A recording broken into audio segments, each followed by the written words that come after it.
Bene, BCTV siamo in Occhi da innanzi a questa bella Insa, che è la Insa dei fratelli Canu, che dalle schitte e dai tempi travagliano anche un bello vino, che ne cramato animo, in Occhi per massimo che meccolo, come ne diamo pure chinisse, e hanno un numero di corte, in questa rassegna di corte aperte, però hanno preferito di invitare, di collire sempre a inviti e a prenotazione in occasione poi anche vedere l'azienda. Ecco, come bisogna noi, come invitato, e non sa che te una panoramica e non sconta pure una storia di questa azienda e quale suo prodotto, come te stanno e tutto questa bella cosa. Ecco, Massimo, siamo che innanzi da questo bello panorama, siamo insomma, sì, è bella coltivata, viene ordinata, viene mantesa come nella raia baba. Ci sta dando una mano il tempo che Virdego non per mai stato in questi periodi. Vero. Quindi, proprio la pianta è felice quest'anno. Sta sappanne bene, resta sappanne. Come bicchiere tu non parli sole, ma pare che insomma oggi è una che dia deve esplorare, però da casa una che dia deve storare un pacco di sole, insomma dai queste case andare su vero e quindi proprio su che non siamo aspettando. Ecco, questa pianta prevalentemente dei tipi di acchina sono. Allora Bustiano, noi abbiamo fatto abbiamo separato all'inizio di andare in un senso, quindi abbiamo scelto il cannonau, che è l'unica pianta che ci potesse dare il DOC. Tant'è vero che la nostra bottiglia, come ormai tutti sappiamo, è l'unica bottiglia DOC in tutto il parco di Tepiora. Questa è già una cosa bella per noi. Io spero che cambi, perché se tu hai un prodotto in un luogo dove ce n'è poco di quel prodotto, non vieni valorizzato. È come che in Groenlandia mettono una vigna, quella vigna. Certo. Spero che la gente segua. Diventa un'eccezione invece di essere una normalità, insomma. Certo. E noi nasciamo nel 2017 e ci sono 9.500 piante di cannonau e appena 800 piante di cannulari, che però adesso stiamo quasi sempre vendemmiando separatamente, perché abbiamo deciso di dare un prodotto assolutamente cannonau, cioè non ci deve essere intrusione di altre uve. Perché non ci deve essere intrusione? Perché il cannonau per noi e per i cultori del cannonau è un'uva molto delicata. È un'uva che ha una colorazione particolare, è un'uva che sprigiona sapori, sentori diversi dalle altre, è un'uva un po' che si assomiglia appena al nebbiolo. Il nebbiolo infatti non lo uniscono ad altri vitigni, per questo motivo qua. Se io ci metto troppi uvaggi, il cannonau, ti perde il colore e ti perde quella roba là.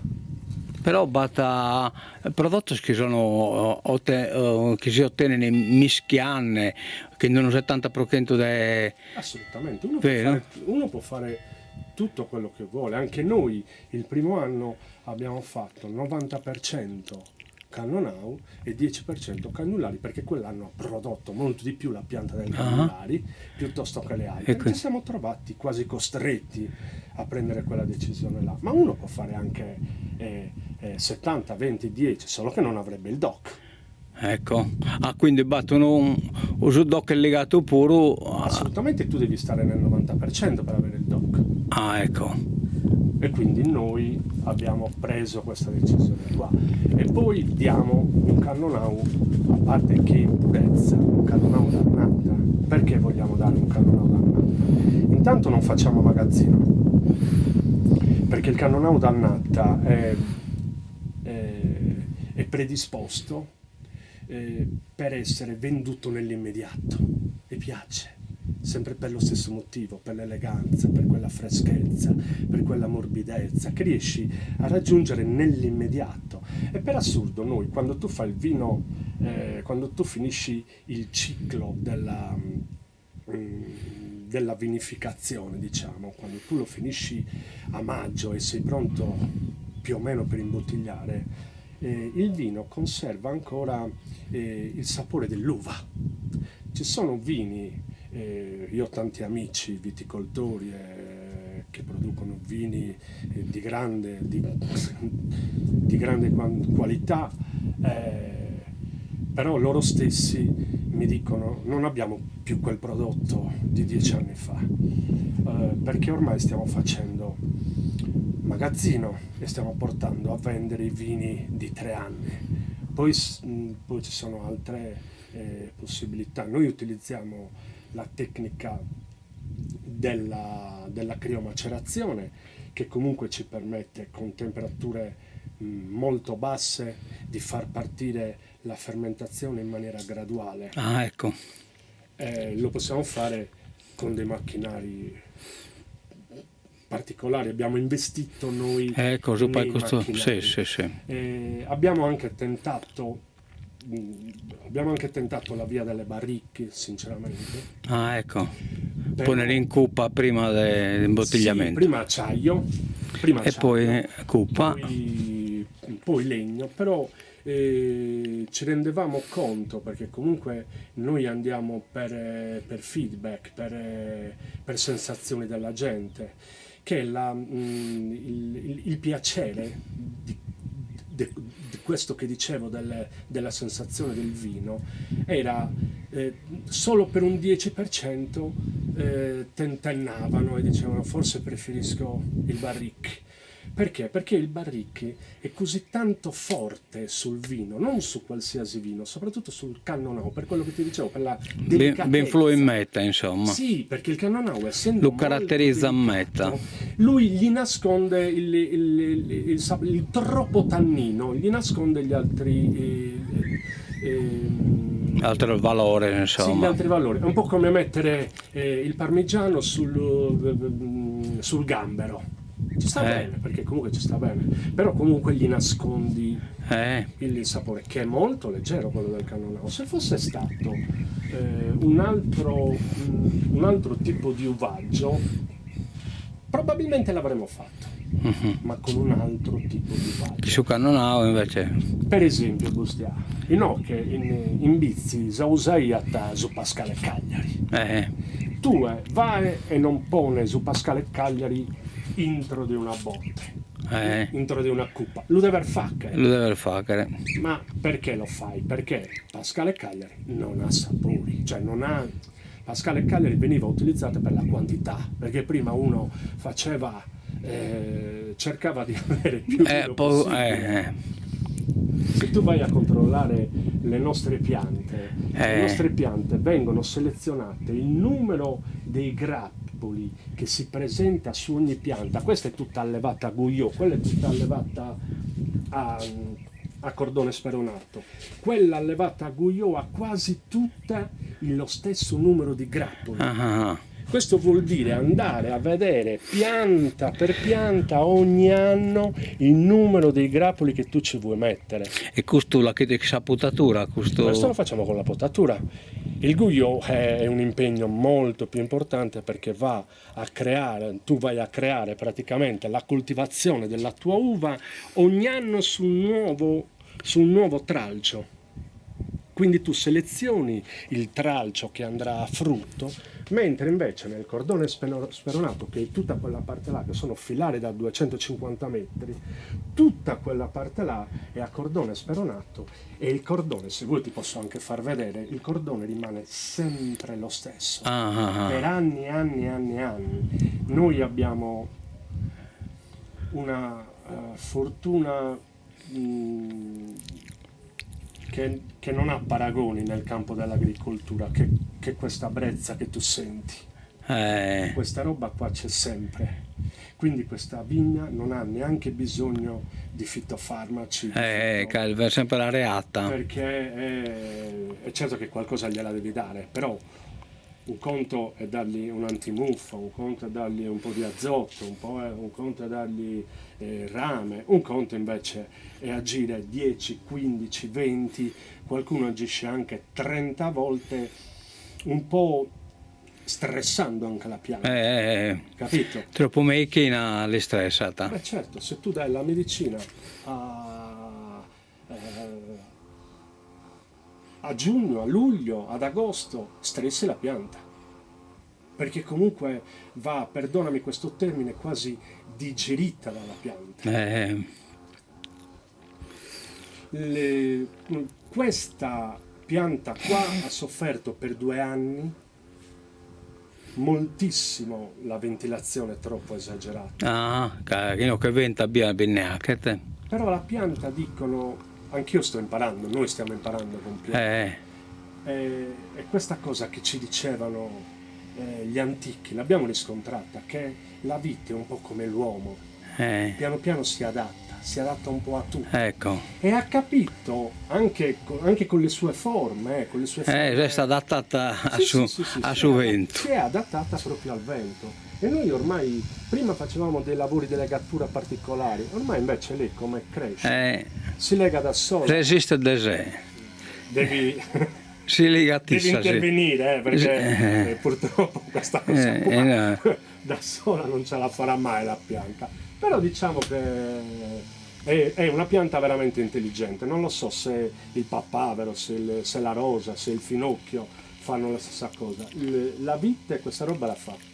Quanto tempo che cola da trasa, venenna e imbottigliamento? Noi andremo a vendemmiare se tutto va bene e se il tempo lo consente, perché se mi piove il 20 di settembre noi dobbiamo allungare ancora la vendemmia, perché comunque mai vendemmiare subito dopo la che ne hai fusta.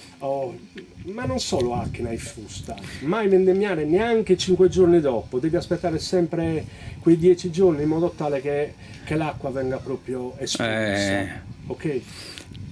Dopo questo momento qua inizia quel processo che ti dicevo io, poi iniziamo da subito la fermentazione, che la nostra è una fermentazione controllata, che vuol dire che comunque non hai sbalzi che scendi di zuccherina da 22 a 5 nel giro di 2 giorni, no, è una fermentazione controllata che segue in maniera importante l'enologo, ti dice oggi la teniamo a 6 gradi, poi vede l'evoluzione, 2 giorni dopo la portiamo a 9 gradi, quindi questa è una fermentazione graduale che permette comunque di prendere tutta la sostanza dell'uva, capito?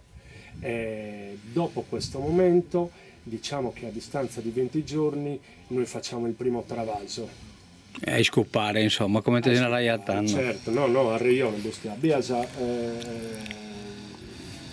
questa terminologia è anche... Si perde. Sì, no, a Reione, però io sto parlando in questa maniera qua per farci capire anche da chi non sa tecrennare di scoppare.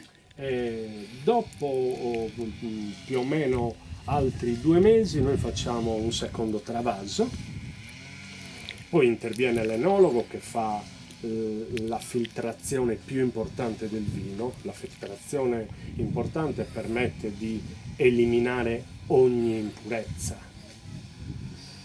E quando ti parlavo di barrique, se posso dire una cosa, io prima ancora di avere la vigna andavo sempre a prendere il vino altrove, non ti dico dove, quando, prendevo anche del vino buono.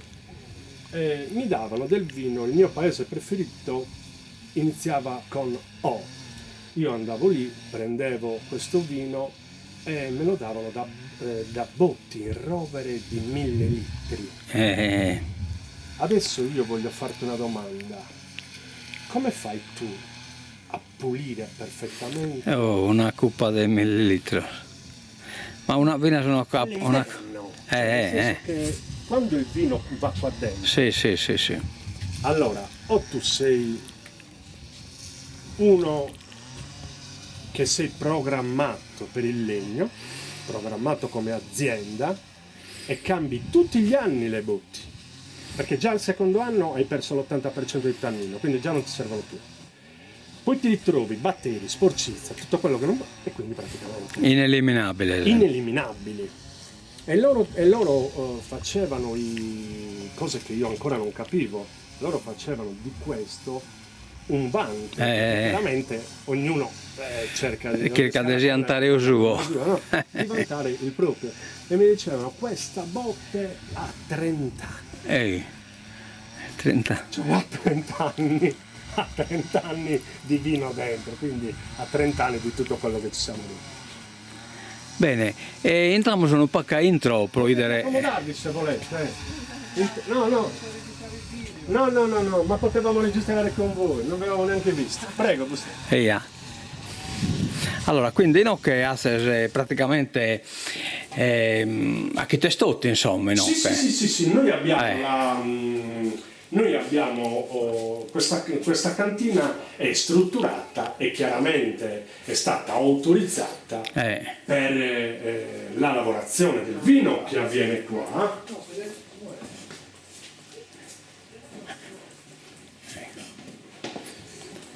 Faccio il bagnetto che vediamo. Ok, beh, c'è sorpresa e tutto. Ecco, quindi voi che la ponete intro del costaggio. Direttamente qua. Quando noi facciamo la vendemmia scarichiamo subito, principalmente su queste due qua. Quando non basta quasi mai, utilizziamo i vecchiettini, diciamo, per tutto il resto. Però la più importante va messa qua, perché questa è una cisterna che fa dalla fermentazione alla vinificazione, quindi questo contiene il vino per 6 mesi. Fermentazione controllata vuol dire che noi tramite quel computer che ce l'ha dietro noi gestiamo la temperatura. Qua ci sono delle serpentine. Ecco. Noi gestiamo la temperatura. Quindi se bisogna essere scaldata la calentate, certo. O li fritate, no. A riscaldarla la riscaldi solo quando il vino. Ecco. Perché poi il vino se scende troppo giù non gli fa bene, quindi magari d'inverno tu gli aumenti la temperatura. Ma nel momento più importante, che è la fermentazione, che è l'inizio del vino, noi lo dobbiamo abbassare la temperatura. E quindi quello ci permette di fare la criomacerazione che ti dicevo e comunque la fermentazione assistita e controllata. Quindi questa è la lavorazione che avviene qua. Noi, per dire tanto poco abbiamo di cannulari, che lo mettiamo dentro. Ecco, visto dentro il cubo, perché è facilmente gestibile, capito? Mentre un numero così elevato di grappoli devi utilizzare a Scoparman. Considera che ci sono aziende che hanno cisterne non di 5.000 litri ma di 20.000 litri, quindi noi per assurdo ti può sembrare grande ma siamo ancora vabbè. Poi praticamente qua siamo tutti collegati, abbiamo la fogna, abbiamo l'acqua, abbiamo tutto ciò che serve per gestire una fermentazione appropriata senza intervento di pericoli, diciamo. Qua il vino sta bene per quale motivo? Perché abbiamo preso una decisione del legno che avvolge tutta la lavorazione.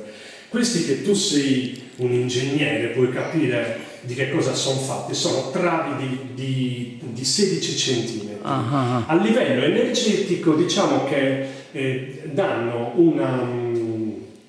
contengono sia il caldo che il freddo quasi 3 volte tanto rispetto a un prodotto in calcestruzzo. Quindi qua è come avere un blocchetto di 48 centimetri, di 60 centimetri. Bene. Quindi creato un ambiente adatto? Sì, assolutamente. Tu questo fresco che senti è roba sua. Oggi fuori abbiamo 35 gradi. Ecco. Poi invece qua, a parte che i primi prodotti, i primi cartoni vengono subito destinati ai clienti che lo sanno, certo, quindi tu la prima partita che l'hanno già prenotato, insomma. esatto, parte il giorno dopo e poi questo è quello che rimane, si conserva. E in questa scupa in questa scupa attualmente non va nulla. Devo essere sincero. Ma carche via biponite scosa, no? Questa è stata utilizzata un solo anno, che è 2 anni fa, per fare quelle prove. Non siamo rimasti, nonostante tutti dicessero che il vino è eccezionale, poi noi all'enologo abbiamo detto dobbiamo fare una scelta e quindi abbiamo scelto l'acciaio. Ma perché? Perché l'acciaio comunque l'hai spiegato bene la cosa. Comunque tu prendi una scala, entri là dentro, vai con una idropulitrice allora. e non rimane niente. Appimente viene al babbo e ha cambiato che colato a acciaio a vetroresina per questo motivo. Anche il vetroresina più o meno ha quella caratteristica. Tu puoi scegliere qualsiasi tipo di prodotto, ma il legno è un ottimo prodotto, però dovresti avere più o meno 10, 20, 30 di queste e tutti gli anni le devi cambiare. E ognuna di queste costa intorno agli 800 euro. All'isco. Capito? E questa, se tu vuoi quel tannino là, tu gliela devi cambiare tutti gli anni. Quella roba là la possiamo cambiare come quelle di quel paese fra 30 anni. Ma l'isco io voglio.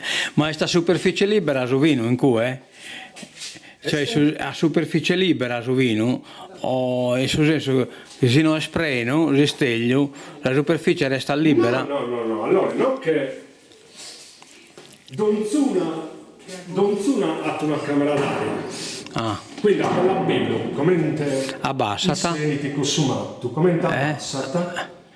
Zuttapo, sgonfi, camera d'aria e rigonfi, quindi zuttapo abbassata, ecco. E ognuna di queste botti è sempre così. Capo in mente che babbo baiato una specie di crope che è stantufo che abbassagliata mano a mano che... Qualcuno utilizza anche dei tappi attorno, ci mette la vasellina. La vasellina è abbassata a questo livello, insomma. Però, poi comunque arrivi all'olio, lo devi togliere l'olio, poi non devi togliere niente. Devi solo pulire il vino, nient'altro. Bene. Bene, ecco, noi abbiamo nominato Giovino si narra Animo. Questa è l'ultima bottiglia. Ecco, l'etichetta. Anche così la facciamo assaggiare. Dove avete più ombra? La state cercando.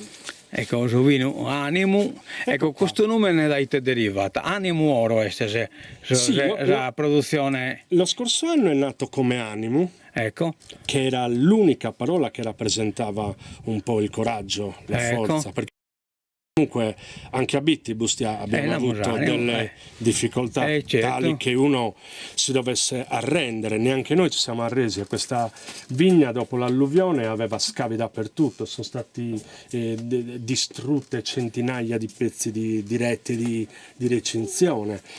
Quindi un po' nasce dalla voglia, dal coraggio che abbiamo avuto comunque di intraprendere un'attività di questo tipo e un po' anche da tutto quello che è successo al paese. Bene, quindi questo viene già un aumento, insomma, è uno... Assolutamente sì. Non a caso una cosa che c'è in più rispetto allo scorso anno è la scheda Bitti, che prima non c'era. Abbiamo voluto chiamarlo oro perché quest'anno c'è stata una miglioria importante a livello di colorazione e a livello di struttura del vino. Ecco, quindi credo che noi abbiamo raggiunto il massimo, non il massimo del vino, il massimo di quello che noi potevamo permetterci. E quindi quale colore potevamo utilizzare se non l'oro, che è il colore chi segnata. Va bene Massimo. Io penso che sia stato abbastanza chiaro, insomma, e che la gente si è soddisfatta. Ecco. Praticamente impossibile. No, ma poi la cosa lunga dopo non la ascolta per nessuno, e quindi mezzo su a... ecco. Va bene, ti saluto BCTV e ti saluto a me che bisogna ascoltarne, sono una quarantina di persone, insomma. L'ha visto Zovilmatti, insomma. È in diretta, ma resta tanto in archivio in Facebook e poi ha fatto fare pure in YouTube dopo. Benissimo, andrà bene, saluti a tutto il paese, speriamo che sia una bella festa. Meglio. Grazie. A mentre vedere, saluto BCTV, come non si spostiamo, associate los eventos. Ciao, grazie.